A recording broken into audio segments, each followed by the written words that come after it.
সংগঠনের নেতৃবৃন্দ উপস্থিত হয়েছেন এখানে উপস্থিত আছেন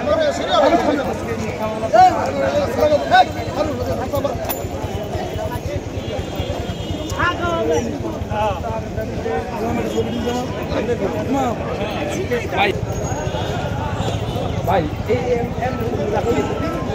রিপন ভাই ভাই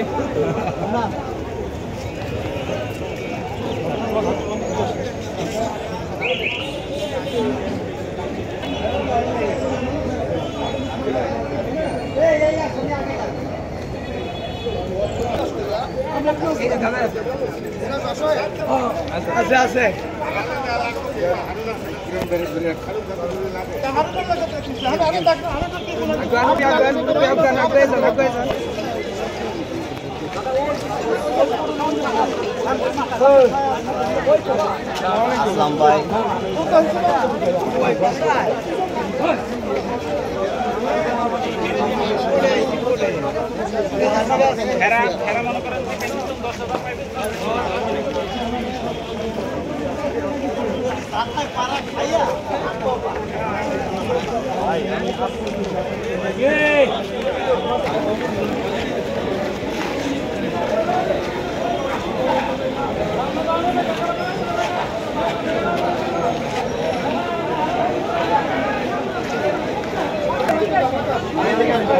Bora tudo. Vai, pronto, bora. Ai, sim, silêncio. Vai.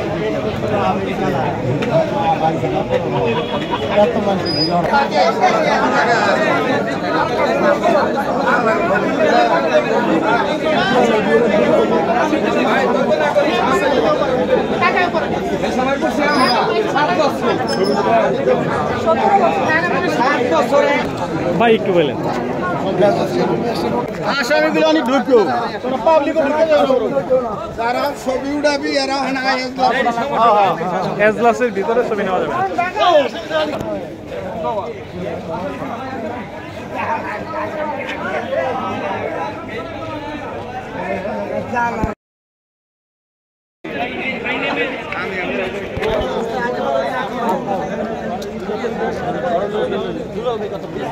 আসসালামু আলাইকুম আবুল ভাই ভাই আসসালামু আলাইকুম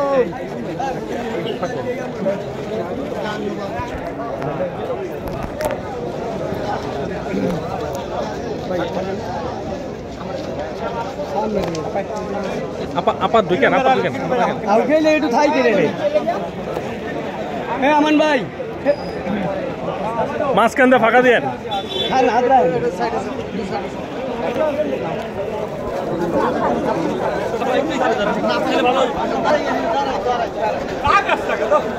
ভাই ভাই ভাই সেলফি পরে নেন ভাই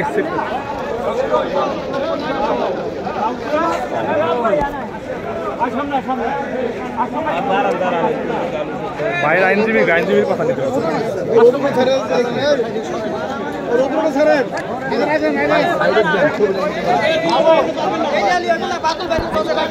রাসেল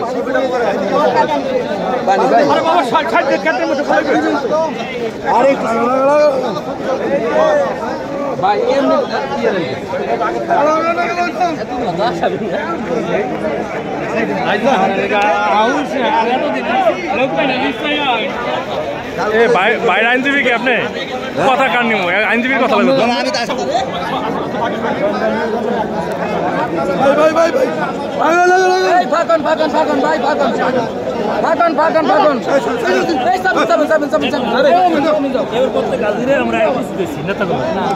শক্তিশালী আমরা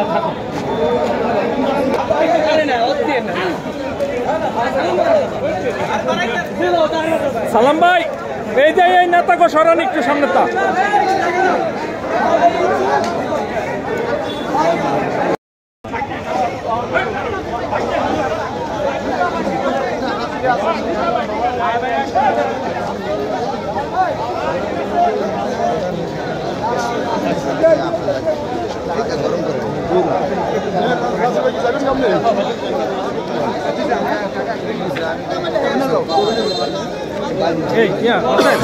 আসলে কিরণ ভাই পাশে একটু থাকবে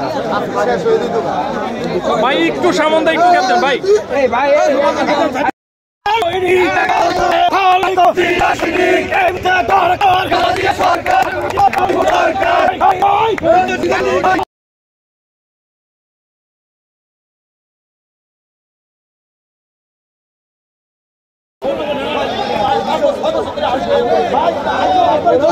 ভাই আমার কাছে ফোন আমি গাড়ির ভিতরে কি বাজা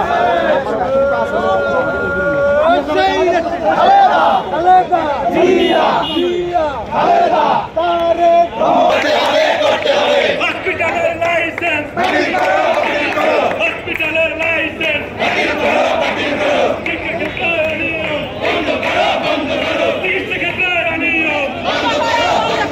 আমাদের ইলেকট্রনিক এবং প্রিন্ট মিডিয়ার সাংবাদিক ভাইরা আসসালামু আলাইকুম। আপনাদের কাছে প্রশ্ন ছাড়তে চাই, আপনারা কেমন ছিলেন আর কেমন আছেন? আপনারা কেমন ছিলেন এবং কেমন আছেন? আপনারা এখন যেমন আছেন আমরা এখন কেমন আছি? আপনারা যখন আগে কেমন ছিলেন আমরা তখন ওরকম ছিলাম।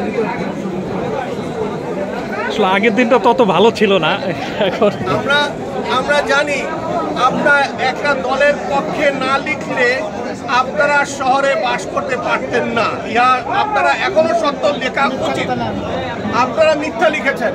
কেন মিথ্যা লিখেছেন? বাধ্য করেছেন, আপনাদেরকে বাধ্য করেছে। আপনার সত্য ঘটনা সত্যভাবে লিখার সাহস ছিল কিন্তু লিখতে পারেন নাই, পরিবেশ ছিল না। অনেক সাংবাদিক এখানে এলাকা ছাড়া ছিল, আপনাদেরই কলিগরা এই শরীয়তপুরে সত্য লিখার কারণে তার চাকরিচ্যুত হয়েছে। আর টিভি থেকে আরম্ভ করে অনেক টিভি আপনারা যারা প্রতিনিধি জেলার ছিলেন তারা সত্য লিখার অপরাধে তাদেরকে বরখাস্ত করা হয়েছে। আপনারা জানেন আমরা রাজনীতি করার অপরাধে মিথ্যায় শত শত মামলায় জর্জরিত ছিলাম। আল্লাহর অশেষ রহমত, আইনের শাসন প্রতিষ্ঠা হবে, এটাই চাই। আইনের শাসন প্রতিষ্ঠা হতে গিয়ে যদি আমাদের মামলার আসামি আমাদের যদি জেল যেতে আমরা হাসি মুখে জেল গ্রহণ করে নিব, কিন্তু আইনের শাসন বাস্তবায়ন হওয়া উচিত।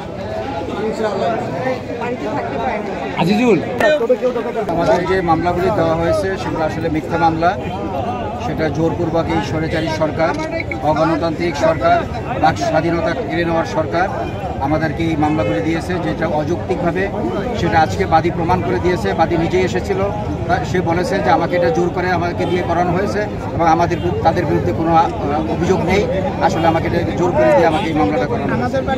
এতেই প্রমাণ হয় যে অ্যাকচুয়ালি স্বৈরাচারী সরকার এবং তার দোসররা, তার ছাত্রলীগের গুন্ডা বাহিনীরা কিভাবে আমাদেরকে মানে জোর করে এদেরকে দিয়ে আমাদের বিরুদ্ধে রাজনৈতিক প্রতিহিংসার শিকার হয়ে আমাদের বিরুদ্ধে মামলা করেছে, তার আজকে আমরা বহিঃপ্রকাশ আজকে আমরা শরীয়তপুর 1 আসনের সাবেক সংসদ সদস্য, বীর মুক্তিযোদ্ধা, সাবেক 3 বারের সংসদ সদস্য সর্দার এ কে এম নাসিরউদ্দিনের বাড়িতে আমরা বিএনপির একটা প্রতিষ্ঠা বার্ষিকী অনুষ্ঠান ছিল। সেখানে প্রায় 10 থেকে 15,000 লোকের উপস্থিতিতে সে অনুষ্ঠান হচ্ছিল।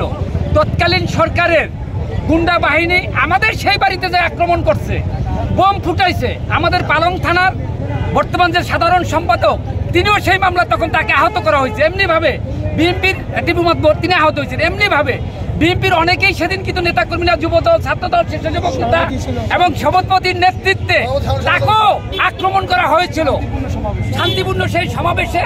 সেই ঘটনাকে কেন্দ্র করে তারা উপরন্ত আমাদের পার্টির সভাপতি, শরীয়তপুর 2 আসনের সাবেক সংসদ সদস্য, কেন্দ্রীয় জাতীয় নির্বাহী কমিটির বিএনপির অন্যতম প্রভাবশালী সদস্য, সাবেক সংসদ সদস্য আমাদের শফিকুর রহমান কিরণ ভাইকে সেই মামলায় সাংগঠনিক সম্পাদক সহ আমাদের পার্টির সেক্রেটারি তখন হজে ছিল বিদায়, হয়তো তাকে আসামি দেয় নাই।